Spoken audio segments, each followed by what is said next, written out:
welcome to the Our Ability podcast here in 2024. Today's guest is a friend of ours. Mai Ling asked us recently to be involved with her conference on disability inclusion towards the end of 2023, and I was struck by how many leaders in the disability space were involved. Welcome, Mai Ling. How are you? Good morning. How are you, John? I'm great. So recently I had the pleasure of being involved in one of your virtual conferences, and I really had a lot of fun with that. But I think it's a good perspective to start with your work, who you are, what you do, where people can find you, and then let's also talk about the conference and your takeaways from the conference. One of the things I was struck with early on was how many very important advocates were all in one place. That was phenomenal. So tell us a little bit about what you're doing, where people can find you, and what the hope is here for the future. Excellent. Well, first of all, thank you for having me on the show. I'm really honored. I know what it takes to put together a podcast, having my own 6 years running, and I just want to thank you. This is a nice honor to be here. My pleasure. So I'm a speech language pathologist who loves technology. And that was a little weird, like 10, 12 years ago, because I was always like a first early adopter to new tech and trying to figure out how I could use it in my own home. And then the iPad came out and I was like, ooh, I know about these apps, can I start using them in clinical practice? And so I was that first person who was bringing them into the home to do, like, let's say, early language and autism, also bringing them into the school setting. And then because I'm one of those people who have a lot of spinning plates, I was also going into the acute care, so into hospitals, into long-term rehab, into memory care. And I just had so much fun with the apps. So from there, I launched it's probably my third company, but this was more SaaS, software as a service, where we were reviewing apps and how they were being used. And that was going well until all the apps went free. So they were free with the in-app purchase, and then the whole monetization route went out the window with that. And so I loved the internet and technology, and I stayed in that area, and I created another company, which was continuing education for special education, speech therapy, occupational therapy, AAC, which is the augmentative communication devices. So we were creating courses. We got acquired during COVID by a teletherapy company, and then moved on to that teletherapy section and international continuing ed. And then I got this amazing opportunity to go full-time as an executive consultant, kind of bridging all of the things that I love to do. And that's been amazing. So, John, that's where I'm at now. I say I'm a speech language pathologist, but I have kind of like a unicorn skill of being able to merge technology, clinical service, entrepreneurship, startup mentality, all of that. So it's just been exciting, really exciting. That is exciting. And so I'm going to get to the exiting disability-owned businesses, because that is something that we think about an awful lot from an entrepreneurship standpoint. So I am going to get into that, but I want to get back into the conference for a second. Why did you start it? What was your hope going into it, and what was your takeaway coming out of it? Because I was struck with how many important people were there, and that's a good thing. I think, yes, we all like to talk to each other, and that's part of it. But the other part of it is, I think we see a need to speak in more places, and so I was struck with how many people were there. But tell me a little bit about what the vision was initially, and what your hope in the future with this. Absolutely. So I mentioned that I had the continuing education company, and that's where it was kind of the well-known route of you log in, you get 1 hour of online continuing education. It's done according to a specific rubric. So like how many learning outcomes, making sure that your student is going to be able to acquire the things that you said you were going to do. And then you take a quiz, and you get your certificate. And so that was very structured, and we did a wonderful job of hitting those requirements, for professional development. In there, I have met amazing presenters, of course, people that can just carry a room for 8 hours. And we also went through the pandemic, where we have been sitting on our butts for 8 hours, watching continuing education and meetings and learning. I mean, there's so many things. And so I was thinking there's got to be a way to kind of shake this whole industry up.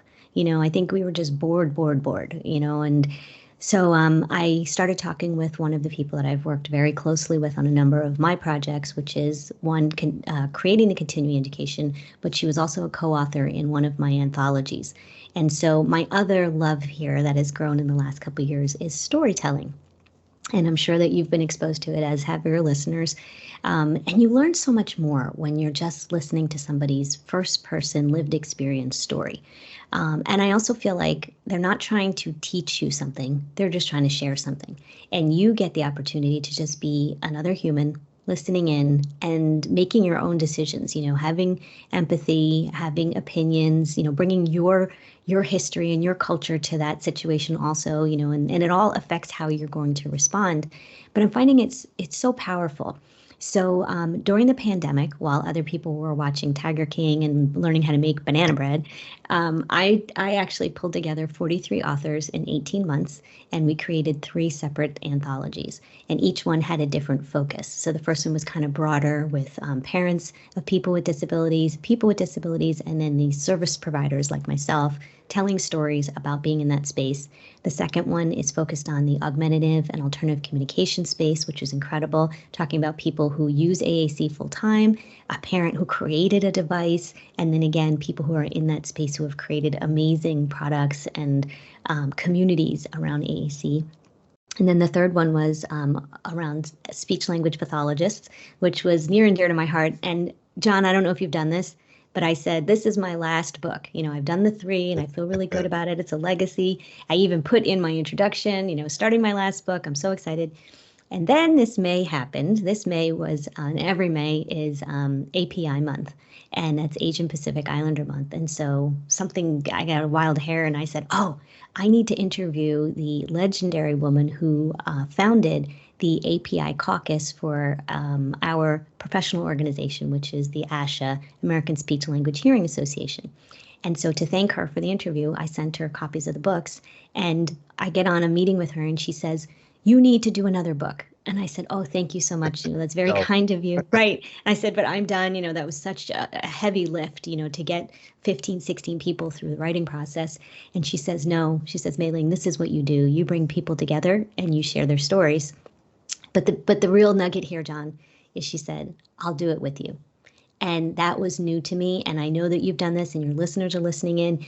When you're doing it by yourself, you're the one that can't sleep at night. You're the one that is 100% bearing all that stress and all that anxiety and all excitement, of course, but everything. But to hear that this woman, who is just a legend in our field, said, I'll do this with you, I was so excited. And so we're just finishing that process, and we're going to be launching that book in February, Becoming an Exceptional API Leader. So just bring this all back together is that when India Oakes and I, and that's the woman that I was referring to, she was a co-author in the second book, an AAC book. So meaning I had about 14 to 16 people in each book, and they would give us one chapter. And I wanted that ice cream on the floor moment, John. That this is so friggin' hard, but I know that I'm the one who needs to do this.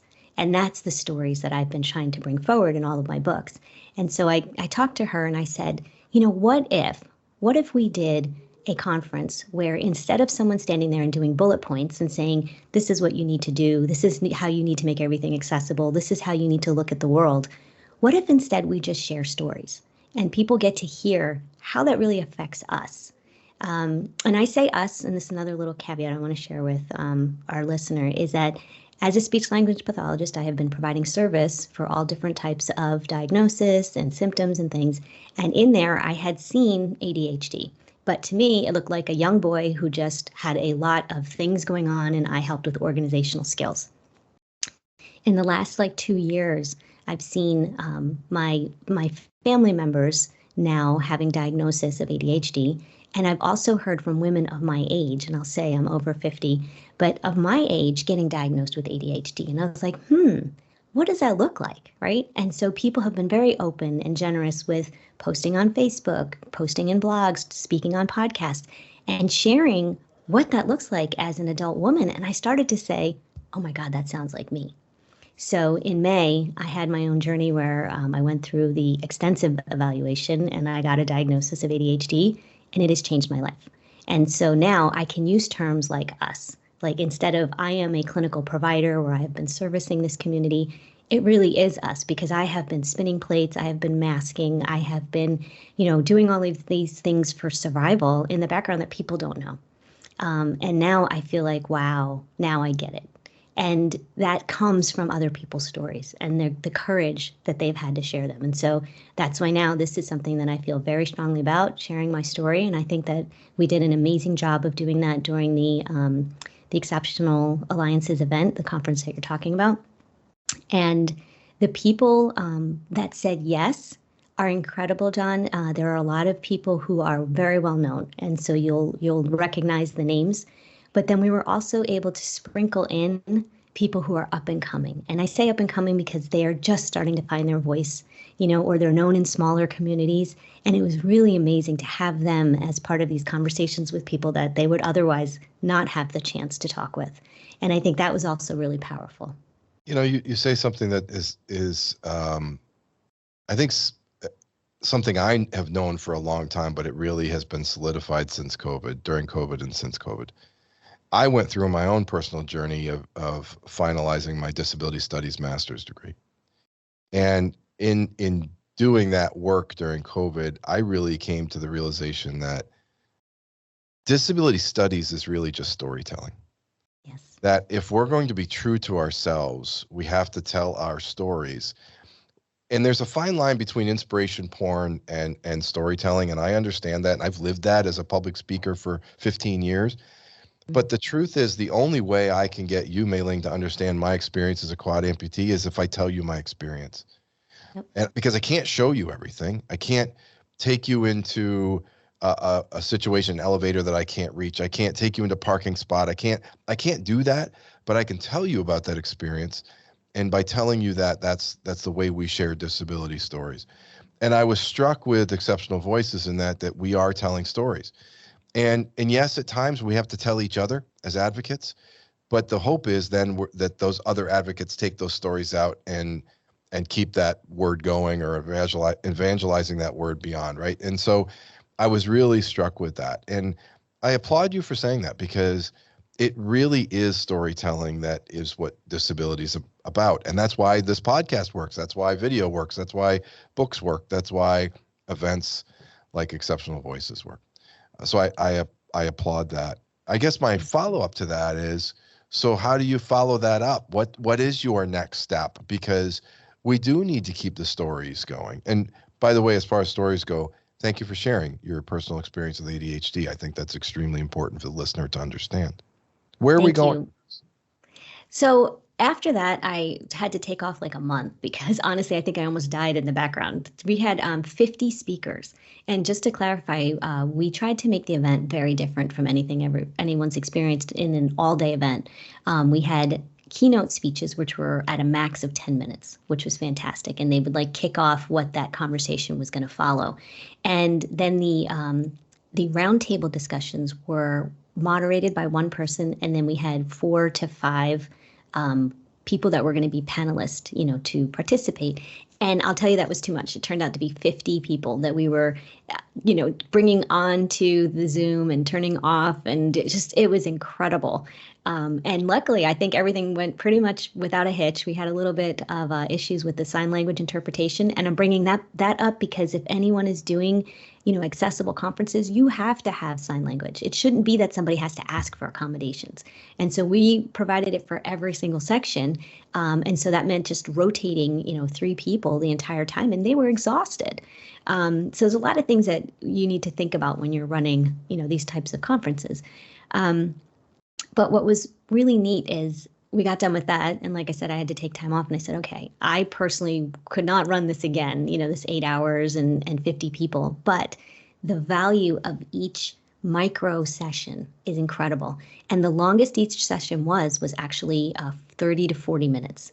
And so you weren't sitting there for an hour. And a lot of people told me that they weren't long enough, but that's how you feel when you're really invested in something and really interested, right? So I really think that we hit the mark with what we wanted to achieve. So going forward, Exceptional Lab is the parent company of this event, which was called Exceptional Alliances. That event is available to the end of January. So I don't know when this show drops, but people can still sign up and be able to access that as a community member of Exceptional Lab. But Exceptional Lab now is going to focus on this storytelling type of continuing education. And we've started to look at the different verticals, and one of them is disability employment. I think that, and you know this, and this is what the show is all about, is that employers don't understand why people need accommodations and the value of accommodations. Obviously you need to look at the bottom line. What does it take to offer that? It's all of this infrastructure discussion. But I believe that if they really got some in-depth information, and not just from one person, but an array of people and their stories, that will help to really give them an understanding. And this is the two words that I've been talking about a lot is relatability. Can I see myself in this situation, right? And perspective. Can I see it from somebody else's point of view? And this is when that clicks, you get this, oh, now I get it. Or when you finally have that experience, you're like, wow, I never knew. Just like having kids, I'm sure everybody says, oh, I had a dog first, so it could teach me how to have kids. Yeah, right. Yeah, no. Yeah, so, there's just so many things that I think there's going to be so much value in us being able to duplicate this type of setting and using it as an educational piece. You talk about storytelling. It's really important. Accommodations, accessibility, DE&I. We put labels on this, but the truth is, until we tell stories, then and we understand what accommodation means to me or to you, or we understand what unemployment means me or to you, that we're never going to get beyond it. So I applaud you for keeping that going, because we do have to keep telling stories so that the business community hears it. One of the reasons why we're doing this podcast in 2024 is because we want both individuals, advocates, entrepreneurs, employers to speak to each other on and around the issue. Because if we can do that, we can tear down some of the barriers that exist. One of my worries is that in 2023, we heard a lot less, especially at the end of the year, on diversity, equity, and inclusion. DE&I was a buzzword for a long time. All of a sudden, it's become a negative buzzword in the business community. Mm-hmm. So we have to think about doing other things. Talk to me about what you see and hear and feel as far as diversity is going. Where are we going with diversity? And is that one of the reasons why you're doing this new format in 2024? So I plugged in more recently in Arizona, and I actually had to apologize, saying that I am very national and international, and I had not been doing things in my own hometown here. And I say hometown, I've been here about 24 years. I'm actually a Jersey girl stuck in Arizona. But so I started to plug in here, and what I realized is that DEI, diversity, equity, inclusion, does not include disability when you're in a micro community. So we're looking at, are there enough Asians in the room? Are there enough African Americans in the room? Are there enough women in the room? Oh, check, check, check. We're doing great. And I was like, well, what about people that are disabled? And they're like, well, if you want to invite people, we'd love to have them. So I started to create a group here, excuse me, and using the same terminology that I've been using in most of my content and products, exceptional. So we're moving away from special needs and special education. Hold on. Sorry, I got that allergy voice. Oh, good. It's that. It happens all the time. So yeah. So moving away from special and using the broader terminology of exceptional, which actually includes both ends of the spectrum. So people that need accommodations for disabilities or challenges, and then also people that need accommodations for being highly gifted and, ADHD and things like that. So exceptional, my group here now is called AZ Exceptional Leaders. And we're bringing together people who are advocates, leaders, proponents, entrepreneurs in this exceptional community. And it's amazing that we haven't done this before. and Arizona's kind of behind the times, so definitely. But I think that that's just a micro look at what's going on in the larger communities. So, for example, I think you've seen that in conferences now. We're starting to see that there are too many white people on the panel, right? And so, okay, we'll throw in one African American person. Great, we've got 10%. Now, what we need to do is start seeing that having people with disabilities is not going to look like something because, as you know, we have hidden disabilities, but it is people that can speak from all different areas of abilities. And that's years away, John, because people are incrementally even learning what that is and accepting what that is. Anxiety, depression, ADHD, bipolar disorder. There's this whole spectrum of mental health, neurodiversity, things that people are just now starting to even know what it is. So the word accessibility, we named our conference. We actually said a lot of things about the conference. This is about accessibility. So many people told me they didn't know what that even meant. They thought it was curb cuts. And they don't even know what curb cuts are. They just know that it's graded, so that you can go down at the end of a sidewalk. So we have so much work to do, so much. And that's in the DEI space. Do you think because of COVID, we're in a better place to talk about invisible disabilities because a lot of us have experienced more invisible disabilities? I do. And I think that also affected our workforce so that people didn't have to take sick days, so much. They were able to work from home. They were able to work different hours, things that just worked with them biologically. And so now we're kind of going back to this strange era of, okay, well, do I actually have to come in the office or can I be as productive at home? And so, it's kind of pulling back the curtain on a lot of things that people were just working through, instead of working well. There's two more questions I have for you. And one is this: as I was reading through the website, I'm struck with these words, and I'm struck with them because I'm an entrepreneur. I teach an entrepreneur class at Syracuse University for people with disabilities. New York State has us involved with entrepreneurs with disabilities. So I'm struck with this, and I have a question for you. In your bio, it says you've got experience in exiting disability-related businesses, and those words together are unique as words together, and I love that. And it's really important to see that those of us with disabilities that start, that run, that own, et cetera, businesses, we want to see that there's successful exits. How cool is that for you that has happened? It is awesome. And honestly, I didn't know the word exiting. It was something that you kind of grow into, just like being in a meeting and saying, I'm CEO of this company. Like, aha, I'm CEO. No, you really are. You're running your company, right? I'm sure there was a day, John, when you're finally like, you know what? I am CEO. I've created this, right? And then also, like, who did I exit to is people who are in the community. When we think about exiting, it's not Microsoft and Google. It's people like us who get it, who see us, who see the value of what you've created.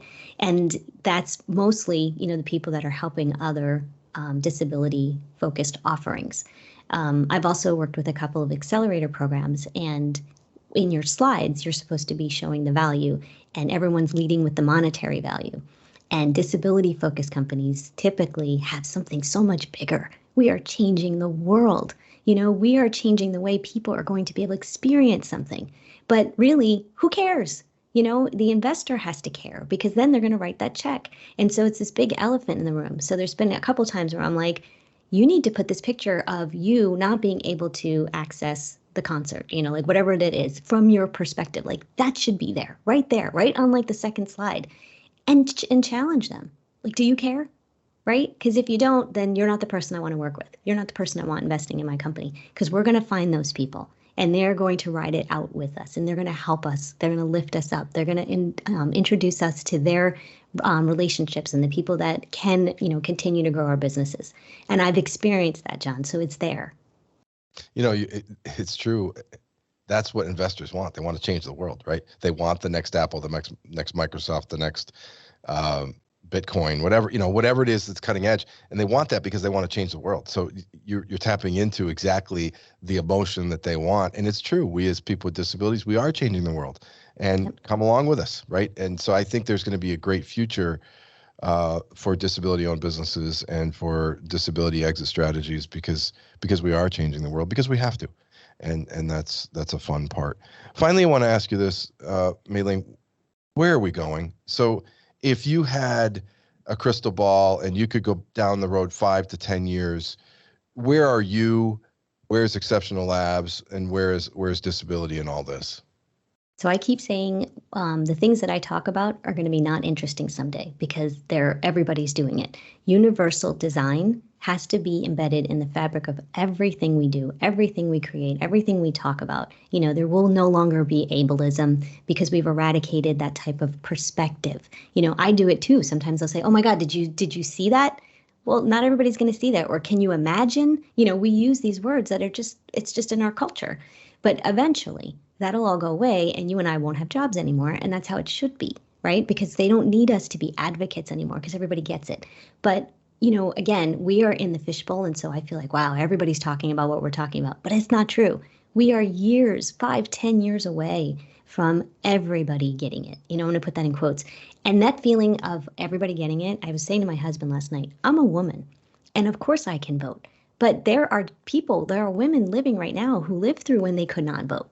So, you have to go through the timeline, the experience of everyone growing up with this. And we'll get there, but they need people like me and you and our listeners to really be digesting what we're sharing and bringing that home, into everything they're doing. So whatever job they're in, when they're out at the grocery store, when they're writing letters, when they're sending an email, this will all trickle down eventually.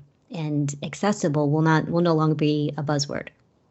Agreed. Mai Ling, how do people find you, and who do you want to hear from down the road? Excellent. I incredibly was able to land Mai Ling Chan on everything, which is weird because in China there's a million Mai Ling Chans. So I don't know how, but it's Mailing. There's a million John Robinsons too. So Are again, there? good for you. That's funny. Yeah. So MailingChan, Twitter. I'm not so active there, but yeah, I'm there. I'm on LinkedIn. I have my own website, mailingchan.com. And then our company is Exceptional Lab, and it's spelled the way that you would think, exceptionallab.com.